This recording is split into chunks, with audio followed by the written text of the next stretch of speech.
Et maintenant, j'aimerais appeler le docteur Hassan Ghaziri, qui est là, merci mon docteur Ghaziri. Hassan Ghaziri est chercheur en intelligence artificielle, professeur de machine learning. Il est président de la Fondation suisse Orient Mon Pèlerin qui vise à promouvoir la paix entre les peuples. Il est également consultant scientifique à l'école polytechnique de Lausanne, qui est partenaire de l'UM6P. Et il est enfin président de l'université Al-Maqasid. Donc, bienvenue, docteur Ghaziri.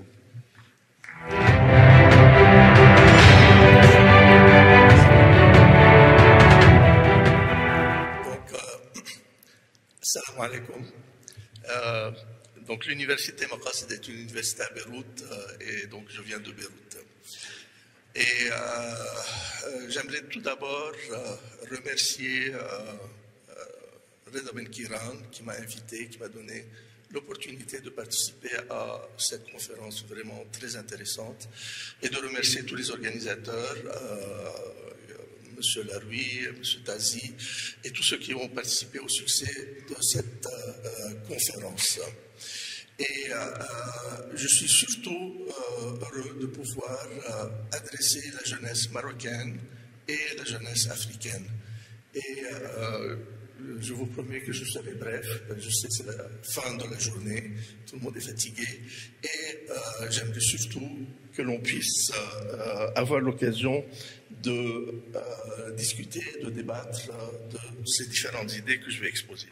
Donc, le sujet de mon intervention, c'est le futur de l'ingénieur. Quel est l'ingénieur de demain? Et si je m'intéresse à cette question, ce n'est pas parce que, évidemment, je suis en train de m'adresser à des ingénieurs, mais surtout parce que tout au long de cette journée, on a bien constaté que le monde est en crise et que le monde est en pleine transformation.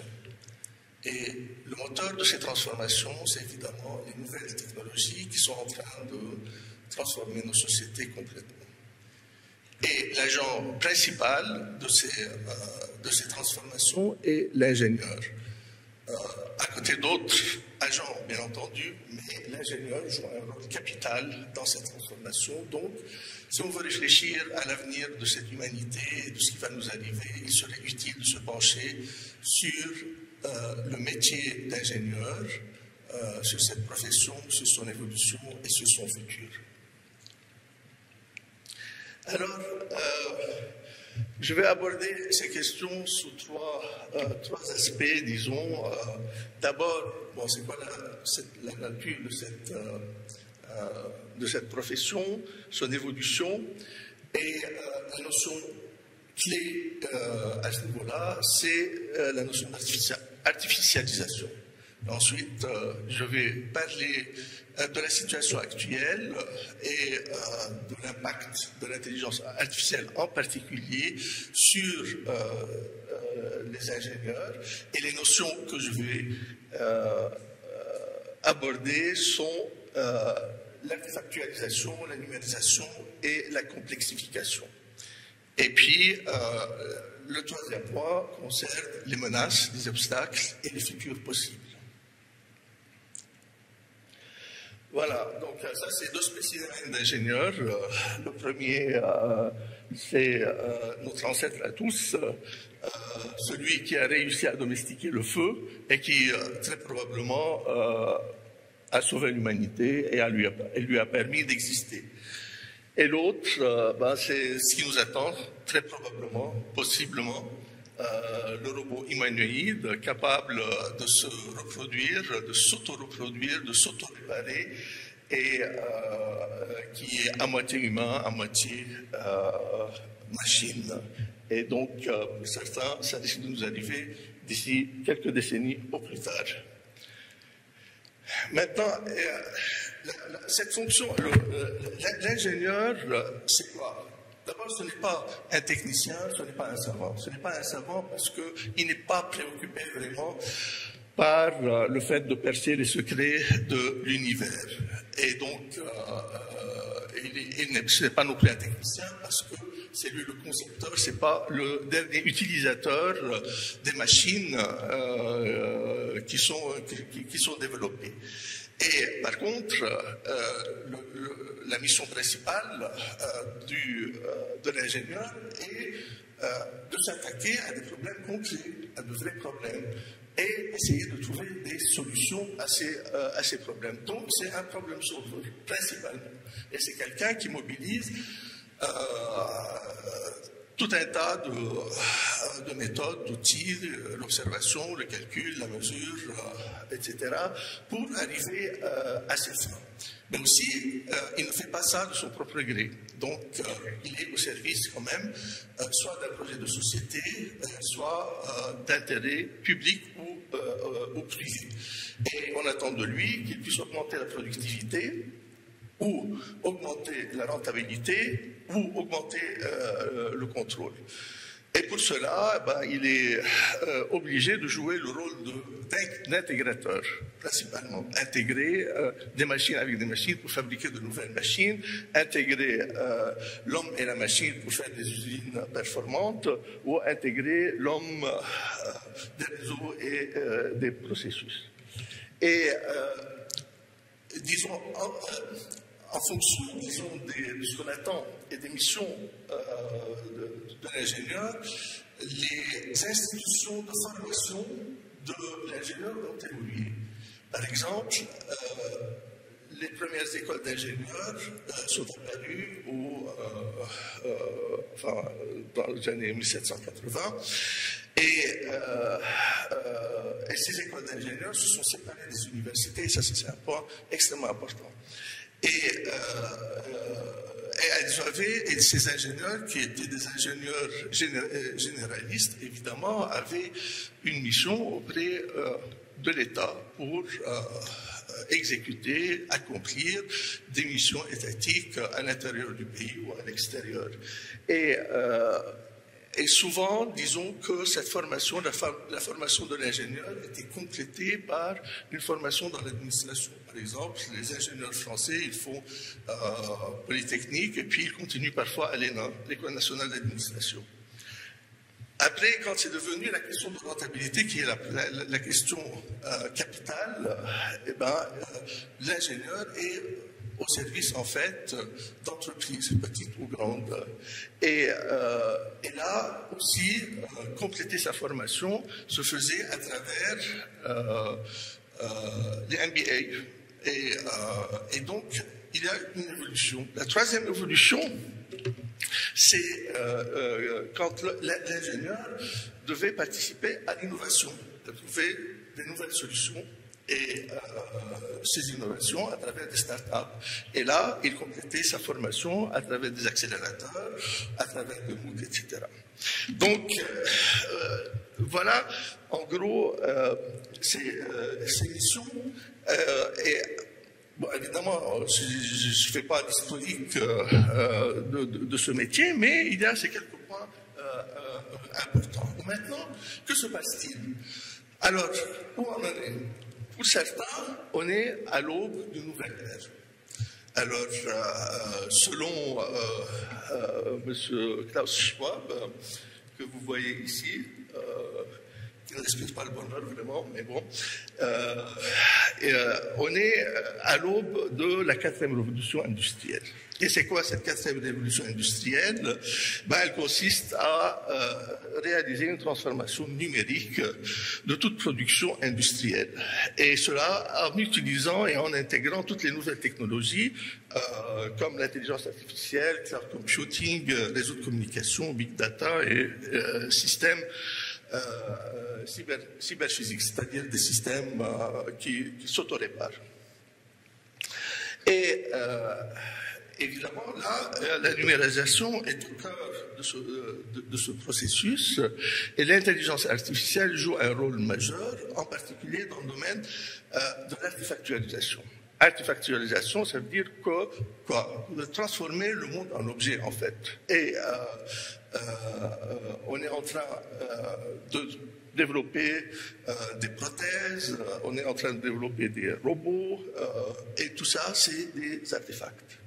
Et l'intelligence artificielle contribue à, évidemment, automatiser des processus humains, à exploiter de façon intensive des données. Bon, tout ça, c'est des choses avec lesquelles vous êtes familiers, mais ça a des impacts sociaux auxquels il faut être attentif, à commencer par la transformation du travail, du chômage, enfin, apparition intensive du chômage de certaines professions, de l'éducation, l'autonomisation du transport, etc. Et paradoxalement, alors que l'ingénieur, il a contribué à développer ces technologies, ces technologies risquent de le rendre obsolète. Voilà. Et disons que cette artefactualisation,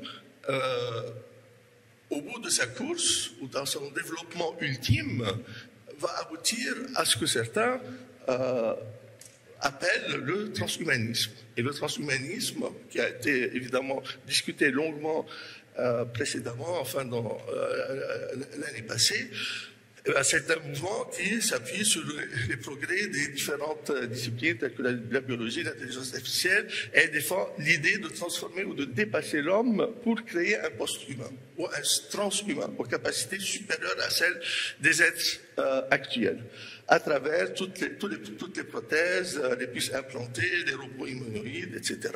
C'est quoi les promesses? Les promesses, c'est l'immortalité. Mais à quel prix? La deuxième promesse, c'est l'abondance. Mais alors, à quoi bon? Donc, il est quand même important d'être attentif à ces évolutions. Et, disons, un des pionniers ou des personnes qui défendent cette approche et qui nous annonce cet avenir proche, c'est Yuval Harari, dans son livre Homo Deus, et qui considère que ça arrivera, qu'on le veuille ou non, et ceux qui ne vont pas s'embarquer dans cette direction vont être largués et seront les perdants de l'avenir. Ça, c'est ce qui se passe.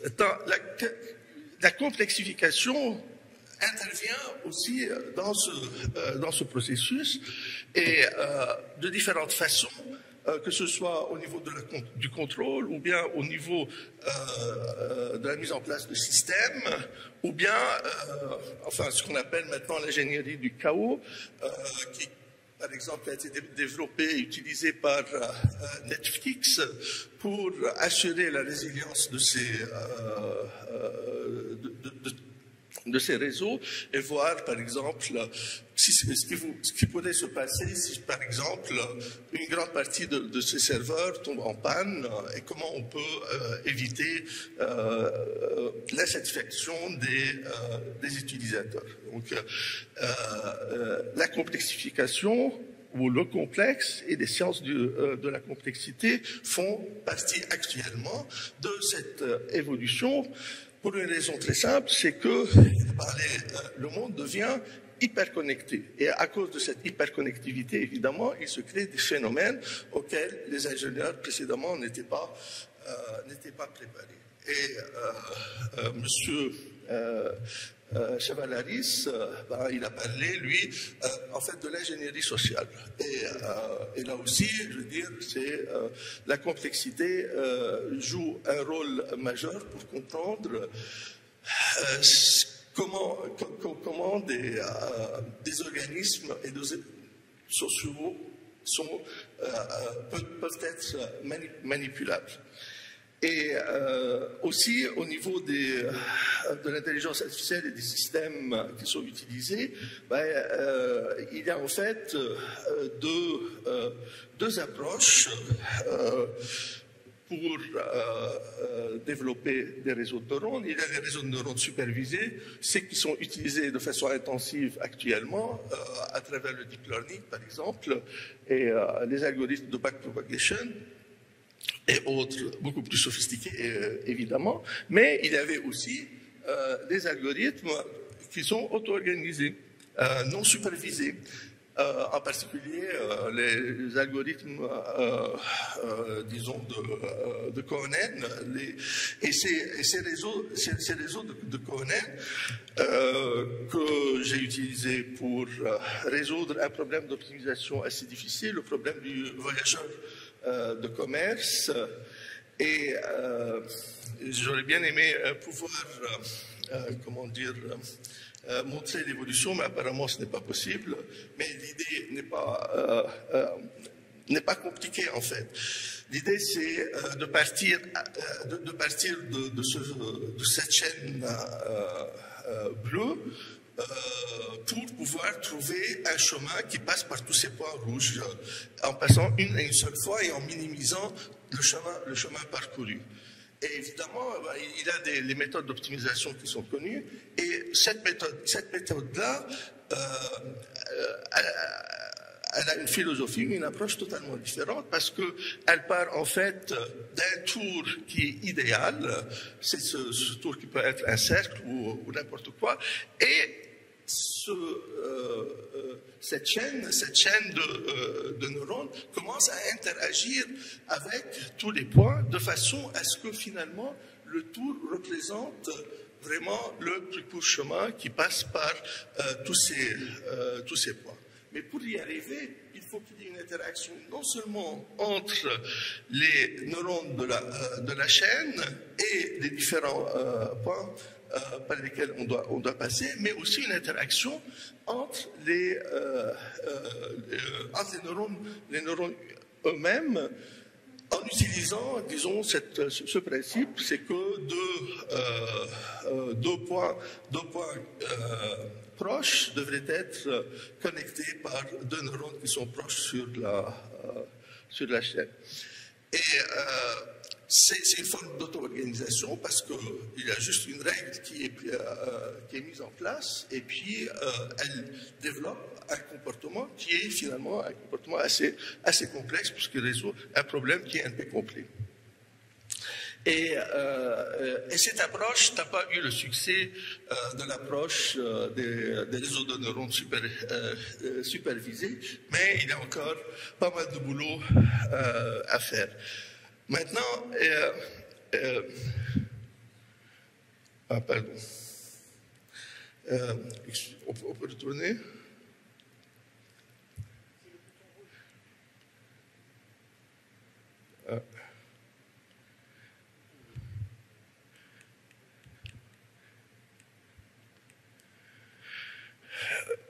Voilà. Donc, entre l'artefactualisation, le transhumanisme, il y a un certain nombre de dangers qui ont été évoqués par mon prédécesseur. Un des dangers, évidemment, il y a plusieurs auteurs et plusieurs écrivains qui ont élaboré ces idées. Et Shoshana Zuboff est une parmi ces gens-là, et qui parle de l'âge du capitalisme de surveillance. Donc ça, c'est le titre de son livre, et qui considère que les géants du web, enfin Google, Facebook, etc., ne cherchent pas seulement à capter nos données. En fait, ils essayent de nous orienter en utilisant justement ces algorithmes qui ont été évoqués, et qui orientent nos choix, qui orientent nos comportements et la vie sociale et même le bulletin de vote. Et que ça, c'est une mutation du capitalisme qui touche à la souveraineté non seulement de l'individu sur lui-même, mais aussi de la souveraineté des peuples et des nations. Et tout ça au profit de qui? Au profit des grandes institutions, des grandes entreprises.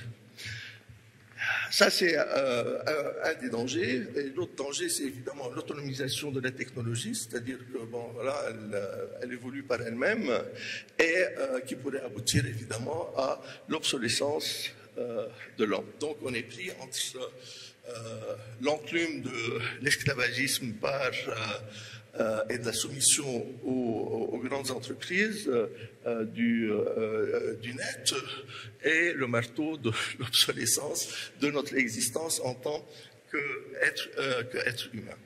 Et